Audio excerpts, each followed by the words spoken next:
सुप्रभात मंडळी.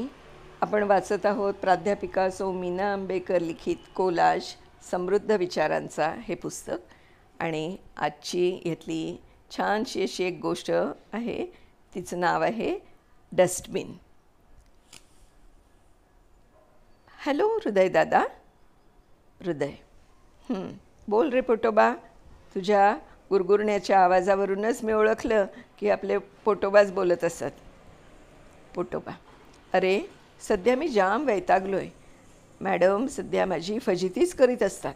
आज तर मला फक्त चहा आणि 2 बिस्किटांवरच ठेवलं आहे आणि तेही घाईघाईनं घशात कोंबलं आहे. खरं म्हणजे मी सकाळी ब्रेकफास्टला मस्तपैकी आमलेट, फुलका, थोडीशी ओटची खीर, दूध, एखादी सफरचंदाची फोड या सगळ्याची आतुरतेने वाट बघत असतो. आणि ते सुद्धा मला जरा आरामात सावकाशीनं हवं असतं. पण काय करणार, माझी तर अगदी उपासमारच झाली आहे. नंतर ॲक्टिवावर बसून मॅडम धावत पळत निघाले ऑफिसला. रस्त्यावर ही गर्दी आणि ट्रॅफिक जाम. मग काय, मॅडमचं टेन्शन खूपच वाढलं.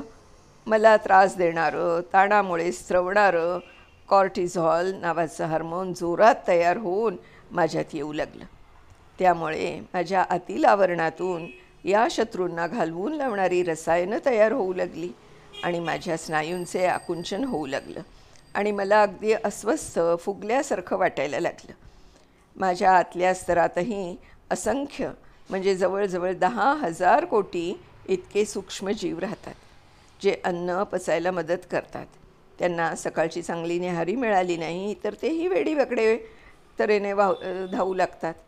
पोटात गॅस झाल्यासारखा होतो, त्यामुळे मनही अस्वस्थ होतं. एव्हाना आमच्या मॅडमचं ऑफिसमध्ये जोरात काम सुरू झालं होतं.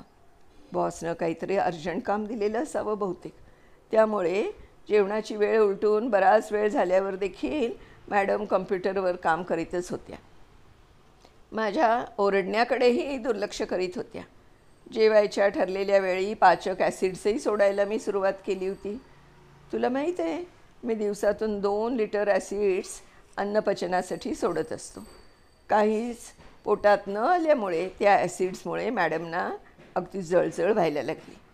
असाच आणखीन वेळ गेला आणि ॲसिडचा मला जास्त त्रास व्हायला लागल्यामुळे मी दिलं ते ढकलून वर.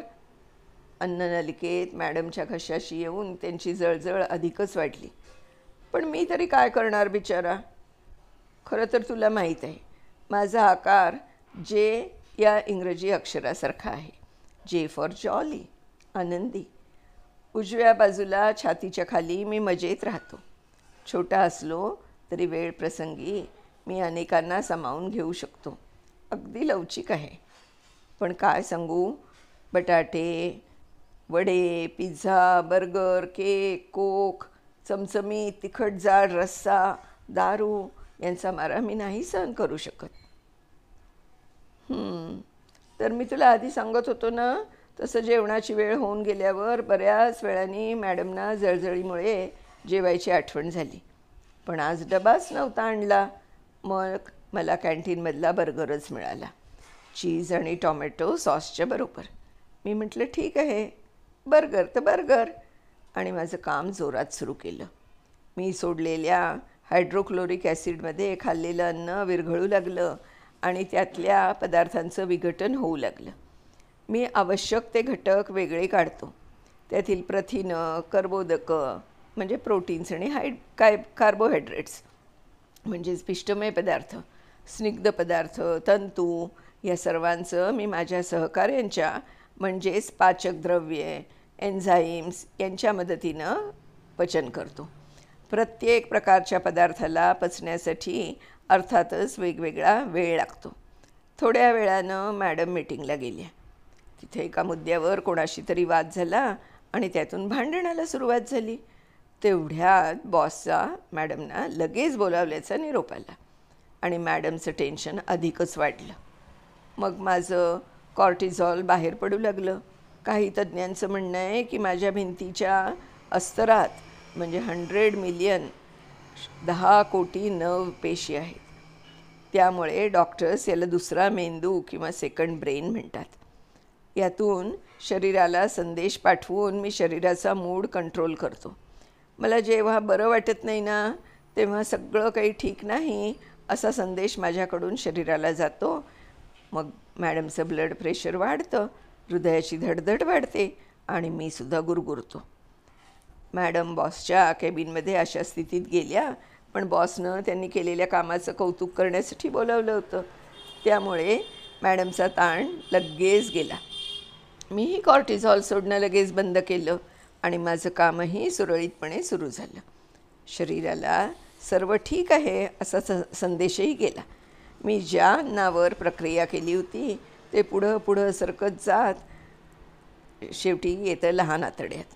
या 7 मीटर म्हणजे जवळजवळ 22 फूट म्हणजेच बिल्डिंगमध्ये 2 मजल्याइतक्या उंचीचं असलेल्या या आतड्याला ही माणसं लहान का म्हणतात कोण जाणे. या ट्यूबचा व्यास 1.5 सेंटीमीटर असून लहानशा जागेत ते वेटोळी करून अंग चोरून बसतं. ट्यूबसारख्या आतड्याच्या आतल्या भागावर टर्किश टॉवेलला असतात तसे व्हिला नावाचे 50,000 तंतू असतात. तेच पचवलेलं अन्न शोषून घेतात. आतड्यातही काही पाचक रस असतात आणि आतड्यांच्या क्रियेमुळे हे अन्न घुसळलं जातं आणि अधिक पचतं.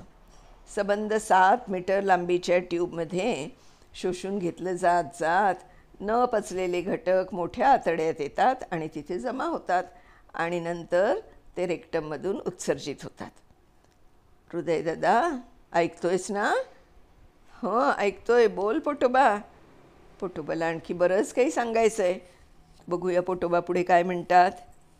तर पोटोबा म्हणतात, बरं का हृदय दादा, माझ्या कामात खूपच मदत करणारा छुपा रुस्तम कोण असेल तर तो म्हणजे लिव्हर किंवा यकृत.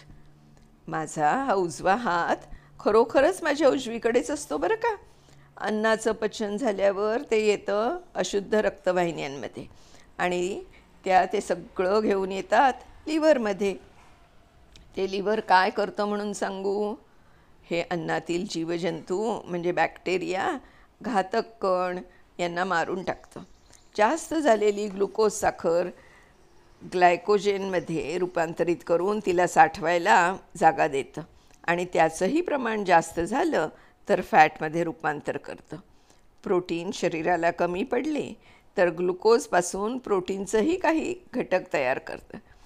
स्निग्ध पदार्थ म्हणजे तेल, तूप, पेढे, बर्फी, लोणी इत्यादी पदार्थ खाल्ले की फॅट शरीरात ठेवायचं कुठे असा प्रश्न असतो. कारण नुसती फॅट रक्तात ठेवणं धोक्याचं असतं. ती रक्तात विरघळत नाही आणि तिच्या गुठळ्या होऊन रक्तवाहिनीत अडकल्या तर स्ट्रोक किंवा हार्ट अटॅक यायची शक्यता. मग लिव्हर फॅटचे कण प्रोटीनला जोडून देतं. त्याचं होतं लायपोप्रोटीन आणि मग ते आपल्या त्वचेखाली जाऊन बसतं. ते जास्त झालं की माणसं लठ्ठ होतात. रक्त पातळ राहण्यासाठी लागणारं अल्बुमिनही लिव्हरच करतं बरं का. आणि जखम झाल्यावर रक्त साकळण्यासाठी लागणारं प्रोथॉबिन, फायब्रिनोजेन इत्यादी सगळे पदार्थही लिव्हरच बनवतं. अरे हे तर काहीच नाही. तुला जेव्हा काही इमर्जन्सी किंवा अधिक काम असेल त्यावेळेला लिव्हर स्वतःकडेच रक्त अडकवून ठेवू शकतं आणि नंतर ते सोडतं. माहिती आहे ना तुला हृदया? प्रोटीन विघटनात निघालेला नायट्रोजन म्हणजे अमोनिया बाहेर टाकायला त्याचा युरिया बनवून रक्त आणि किडनीमार्फत शरीरातून बाहेर पाठवून देतं. लिव्हर ही आपल्या शरीरातील खरं म्हणजे एक सर्वात मोठी ग्रंथी आहे आणि ती सोडते पित्त किंवा बाईल. बाईलमध्ये असतात बाईल सॉल्ट्स, बाईल पिगमेंट्स आणि कोलेस्टेरॉल. पित्त अल्कलाईन असल्यामुळे ते अन्नाचे ॲसिडिक मीडियम बदलून अल्कलाईन करतं, आतड्याची हालचाल सुलभ करतं आणि न लागणारे पदार्थ बाहेर टाकायला मदत करतं. अशी मल्टीफॅसिटेड पर्सनॅलिटी आहे लिव्हरची. हृदयदादा म्हणतात, अरे पण दारू प्यायल्यावर तुझ्यावर काय परिणाम होतो? पोटोबा, काय सांगू दादा, दारू माझ्यात आली की माझ्या काही पेशी मरून निकामी होतात आणि हळूहळू मी बराच निकामी होतो. शोषित राहतो बापडा मी. एवढं बोलतोय तोपर्यंत मॅडम घरी येऊन जिमला जाण्याच्या तयारीत आहेत. बाहेरून आणलेले बटाटे वडे त्या घाईघाईनं आपल्या तोंडात ढकलून देत आहेत आता खाल्ल्या खाल्ल्या व्यायाम म्हणजे माझी फारच पंचायत. हां, मला सहनच होत नाही. माझ्यात काहीतरी खाणं आल्यावर 2-3 तासांनी यांनी व्यायाम केला तर किती छान होईल. अरे, त्याही जिमला कधी कधीच जातात. मी तर नियमित व्यायामाचा भक्त आहे. एरोबिक प्रकारचे व्यायाम माझ्या अगदी आवडीचे. त्यामुळे माझे स्नायू आकुंचन पाहून अन्न अगदी सहजपणे पुढे ढकललं जातं, उलटं परत येत नाही.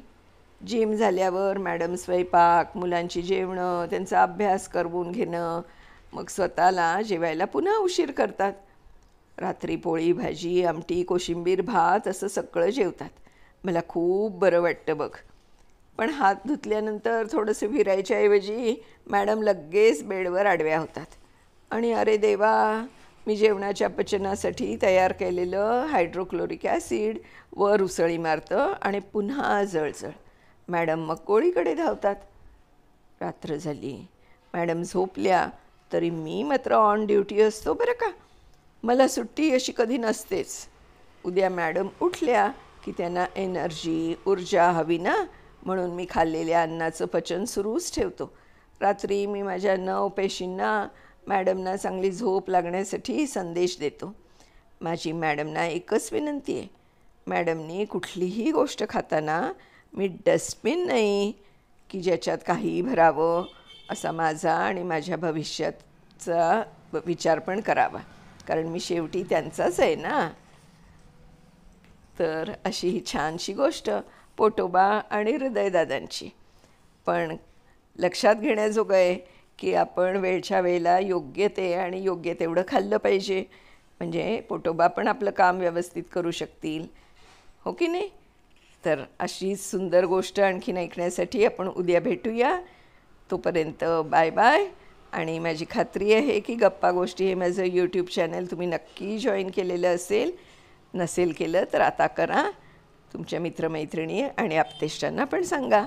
आणि उद्या भेटूया अशाच नवीन छानशा गोष्टीसह. ओके, तोपर्यंत बाय बाय.